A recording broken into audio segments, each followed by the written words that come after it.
With great power comes great responsibility, and the responsibility of choosing one's favourite movie is a heavy burden to bear, which is why it was very difficult for me to choose one to discuss when I was asked the question, what is your favourite movie of all time?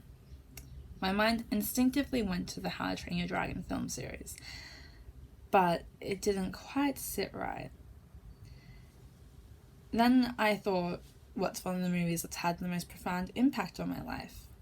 And I thought of Hugo, directed by Martin Scorsese. But again, I wasn't quite there yet. So for this topic, I've decided to discuss 2002 Spider-Man movie, directed by Sam Raimi and starring Tobey Maguire and Kirsten Dunst. Now, when I was about 5, this was my favourite movie of all time. And I used to go to school and play Spider-Man, and I was Spider-Girl, and I had pink and purple colours on my costume. But as I've grown up and rewatched these films, which I was obsessed with as a child, I feel a bit more separation.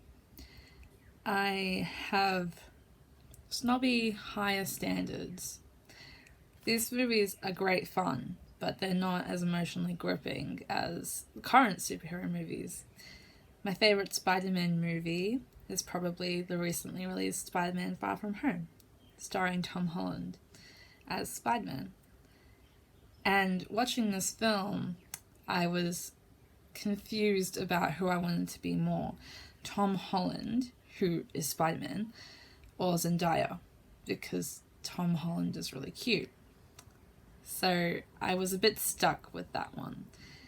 My other favourite Spider-Man movie is Into the Spider-Verse, which is the animated spectacle, and it's one of the best uses of animation in so long since we started moving away from traditional hand-drawn animation and more into CGI. It breaks all the rules in the best ways possible.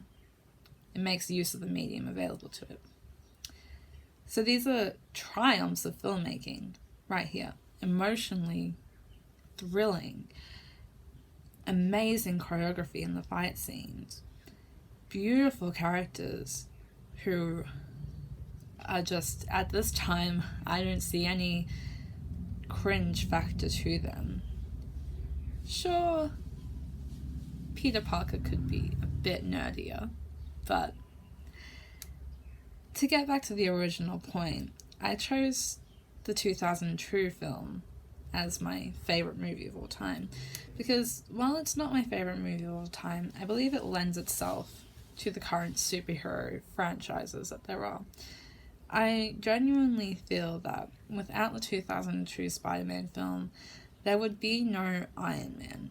There would be no Avengers, no Guardians of the Galaxy, no Ant-Man and the Wasp, no thrice rebooted Spider-Man. I genuinely feel that the 2002 Spider-Man film was the one that really kicked off everyone's interest in superhero movies again. Without it, I wouldn't have my long-term love of the Marvel Cinematic Universe. And just to drive home how much I love Spider-Man, if you can't see the little toy up there, this is my current travel journal. So, I guess whatever incarnation of Spider-Man, I'll love that too.